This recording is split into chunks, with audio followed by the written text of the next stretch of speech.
senior minister, Hardeep Singh Puri. He has made a serious allegation against Hardeep Singh Puri without giving any notice. It is a serious breach of privilege. We are going to file necessary notice to the Honorable Speaker. Another important point which I want to make it very clear is, during the intervention on the budget discussion, the leader of the opposition did not make any proper, useful, substantive contribution to the budget discussion. He was only making wild allegation. So I told him, while he is making allegation, please present in the House when the finance minister replies on the discussion on budget at 5 p.m. today. He broke the rule there itself. After his speech, he immediately went out of the House.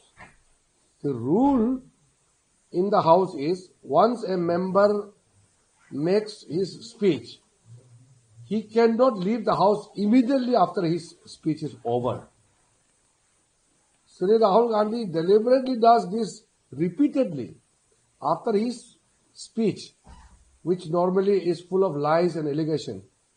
He runs away and he never sits to listen to the reply of the minister. When you are making allegation, you should listen to the reply.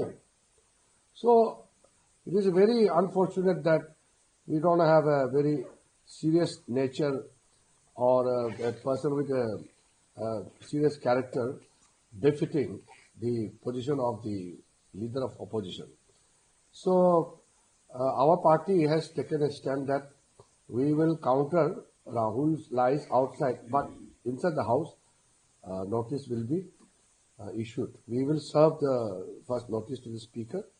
We will submit it, and then let us see. He has promised that he will authenticate, but I know he cannot authenticate because he lied. He lied on the House. ये हिंदी में आप कह रहे हैं speaker के पास जाएंगे, notice देने, राहुल गांधी ने जो बात की आपने अंदर भी आपत्ति जताई इस तरह का नाम नहीं, जो देखिए सबने सुना है, राहुल गांधी जी ने बजट पे भाषण देते समय बिना तर्क, बिना कोई सबूत और बिना नोटिस दिए वो इल्जाम लगा रहे हैं। जब आप किसी के ऊपर आरोप लगाते हैं, वो भी बहुत सीरियस किस्म का आरोप लगाते हैं, तो उसके लिए आप पहले नोटिस मोशन देना होता है, और नहीं तो आपका जो एलिगेशन है, आपका जो आरोप है, उस पे जो कागज है या जो मटेरियल है, उसमें ऑथेंटिकेशन करके आप प्रस्तावित करना होता है। बिना एलिगेशन को आप सब ये बिना ऑथेंटिकेशन के आप एलिगेशन देंगे तो कोई मतलब नहीं है। आप जो इस हाउस में मेंबर नहीं है उसका नाम ले रहे हो, और हरदीप सिंह पुरी एक कैबिनेट मिनिस्टर है, उसका नाम लेकर के बराबर आरोप लगाते रहे। चेयर से टोकने के बाद वो पहले बोलते हैं सॉरी, फिर नाम लेते हैं। खुद बोलते हैं राहुल गांधी की ठीक है नाम नहीं लूंगा, रूल में नहीं तो नहीं लूंगा, फिर तुरंत नाम लेते हैं। कितना गैर जिम्मेदाराना काम करते हैं। तो हम अपने पार्टी की ओर से हम नोटिस सर्व करेंगे, स्पीकर साहब को हम नोटिस सर्व करेंगे, और राहुल गांधी जी को उसका ऑथेंटिकेशन करना होगा। जो सारा उसका भाषण, वो जो जितना भी गलत बात बोला है सब हट जाएगा, और जो अनपार्लियामेंट्री वर्ड यूज किया है वो भी हट जाना चाहिए, और विशेष करके जो उन्होंने झूठ बोला है, गलत बातें एलिगेशन लगाया, वो सब हटना चाहिए। ये हम लोग का निर्णय है। और वैसे तो राहुल गांधी जी का एक आदत जो बहुत खराब ये है, झूठ बात, गलत बात बोलने के बाद तुरंत हाउस छोड़ के भाग जाते हैं। ये ठीक नहीं है। जब आप गलत आरोप लगाते हैं तो मंत्री का जवाब तो सुनना चाहिए। आज उन्होंने इधर उधर का कई बातें उन्होंने की है, तो जब वित्त मंत्री जी इसका जवाब देंगे 5 बजे तो रहना चाहिए। मैंने तो सदन में कहा कि राहुल गांधी जी को सुनने का भी आदत डालना चाहिए, और सदन में बैठ करके सुनना चाहिए, वित्त मंत्री का जवाब सुनना चाहिए। वो तो भाषण देने का साथ साथ उठ के चले गए। और उसके पीछे पीछे उसके कुछ मेंबर भी चले गए। तो आखिर में मैंने उनको याद दिलाया कि भारत देश को ना कोई बेच सकता है, ना कोई खरीद सकता है। इस देश का मूल्य, इसका कीमत कोई लगा नहीं सकता है। तो आराम से राहुल गांधी बोल दिया कि भारत को बेच दिया और कोई भारत को खरीद लिया। ये भारत को कोई सोच भी नहीं सकता है खरीदने बेचने का। इसलिए मैंने कहा कोई माई के लाल पैदा नहीं हुआ तो इस देश को खरीद सकता है, बेच सकता है। और बार बार मोदी जी को सरेंडर किया बोलता है। अरे 2014 से पहले भारत 11वें स्थान में है। लोगों के सामने में जाके हाथ फैलाते थे और लोग कहते थे कि भारत तो फ्रेजाइल 5 है, इकोनॉमी बहुत कमजोर है, टूटने वाले हैं, भारत को कोई सीरियसली नहीं लेते हैं। अब हम टॉप 4 में आ गए हैं, टॉप 3 में होने वाले हैं। इतना 11 साल में इतना बड़ा छलांग लगाया तो कौन किया? मोदी जी ही तो किया है। तो मोदी जी आने से पहले 11वें स्थान, मोदी जी ने 11 साल में 14वीं स्थान, तीसरे स्थान प्राप्त करने वाला है। तो ये क्या अपने आप हुआ क्या? चिदम्बरम का भाषण सुना है आपने? पी चिदम्बरम ने 2014 में सरकार छोड़ने से पहले सदन में उसका भाषण और पीआईबी में ऑफिशियल न्यूज जो रिलीज किया है उसमें क्लियरली लिखा है कि 2043 के बाद भारत वर्ल्ड का 3rd लार्जेस्ट इकोनॉमी बनेगा। मोदी जी ने फास्ट फॉरवर्ड करके अभी 4था तो बन गया, अगले 2-3 साल में कितना जल्दी से हम आगे बढ़ रहे हैं, तीसरी स्थान प्राप्त करने वाला है। तो आप सोचिए तो कोई पुराना बात तो है नहीं। आज से 11 साल पहले का भाषण है चिदम्बरम का। मैंने कल सोशल मीडिया में भी डाला है, आप लोग भी देख लीजिए। पी चिदम्बरम ने क्या कहा? 40 साल लगेगा और 243 से पहले हम 3rd लार्जेस्ट इकोनॉमी बन ही नहीं सकते हैं। और अभी देश का हालत बदल गया। राहुल गांधी जी को थोड़ा सोचना चाहिए, ये सब बात करने से पहले सोचना चाहिए। मुझे लगता है कि राहुल गांधी जी को कोई कांग्रेस पार्टी में ज्ञान देने वाला नहीं है, उसको डरते हैं। और अगर ज्ञान देने का कोशिश करेंगे तो भी मेरे ख्याल से चिदम्बरम जी जैसे लोग ज्ञान देंगे तो ज्ञान ही गलत होगा। क्योंकि चिदम्बरम जी खुद ही कहा कि 2043 के बाद ही भारत 3rd लार्जेस्ट इकोनॉमी बनेगा। ये तो हम नहीं कह रहे, तो उन्हीं का स्टेटमेंट है। तो आज वो लोकसभा में जो कह रहे थे एआई का बारे में, डेटा का बारे में, सारा भाषण डेटा पे अटक गया, डेटा से आगे बढ़ ही नहीं पाया। अरे हम डेटा एआई का सबसे बड़ा सम्मेलन, अभी प्रधानमंत्री जी मोदी जी का इनिशिएटिव में सबसे बड़ा एआई का सम्मेलन होने वाला है। हम तो बहुत आगे बढ़ गया, वो डेटा पे अटक गया। आप सोचिए, इसलिए मुझे तो बहुत बड़ा उम्मीद नहीं, राहुल गांधी जी सुधरेंगे, कुछ अच्छा बात करेंगे, ऐसा बहुत ज्यादा उम्मीद तो अभी नहीं है। लेकिन क्योंकि मैं पार्लियामेंट्री अफेयर्स मिनिस्टर हूं, वो नेता प्रतिपक्ष है, तो उम्मीद नहीं होते हुए भी हम आशा करते हैं कि कुछ सुधर जाए।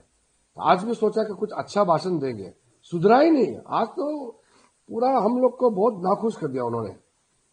हम लोग ध्यान से हमारा 45 मिनट बर्बाद कर दिया। क्योंकि अगर कोई अच्छा सुझाव देते हैं तो हम लोग सुनते हैं ना, हम लोग तो सरकार में सुनने के लिए तो बैठे हैं। आप राहुल गांधी को समझा रहे थे कि ऑथेंटिकेट कैसे करना, उनको पता नहीं है। वो सोचते हैं कि वो सोच रहे थे कि उसके किताब में, उसके हाथ में जो सूची बनाया वहां साइन करके ऑथेंटिकेट हो जाएगा। और ऑथेंटिकेशन जो है, जो वो जिक्र कर रहा है उस डॉक्यूमेंट का, जहां से, जिस स्रोत से वो पढ़ के बता रहे हैं, जहां से इंफॉर्मेशन लिया, उस कॉपी को ऑथेंटिकेट करके सदन के पटल पर रखना होता है। ये प्रक्रिया होता है। तो कांग्रेस के 2-4 सीनियर लोग तो है, पता नहीं वो राहुल गांधी को सुझाव देते नहीं है या डर के देते नहीं है, मुझे मालूम नहीं है।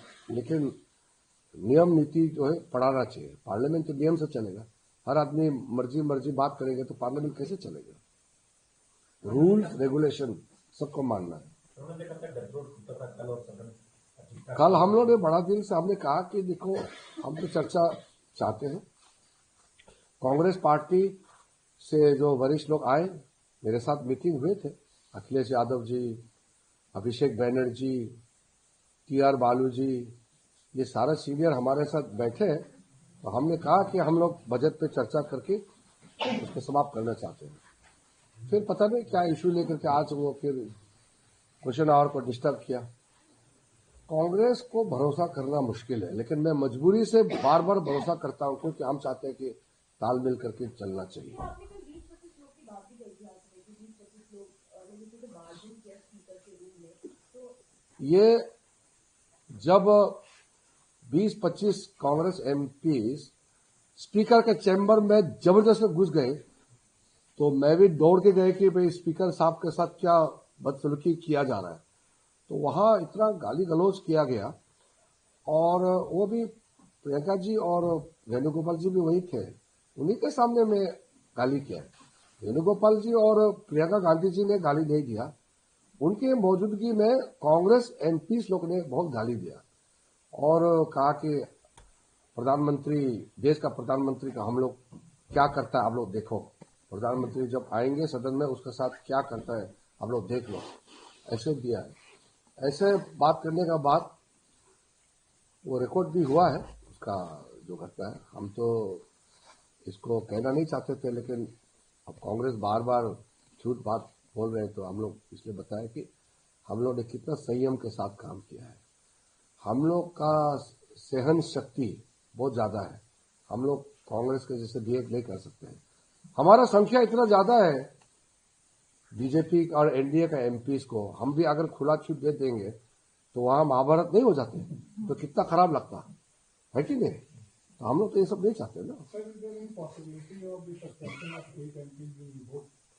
अभी इसका कोई जिक्र नहीं है। जो नियम तोड़ा है तो नियम तहत कार्रवाई किया गया है, तो उसका अभी कोई जिक्र नहीं है।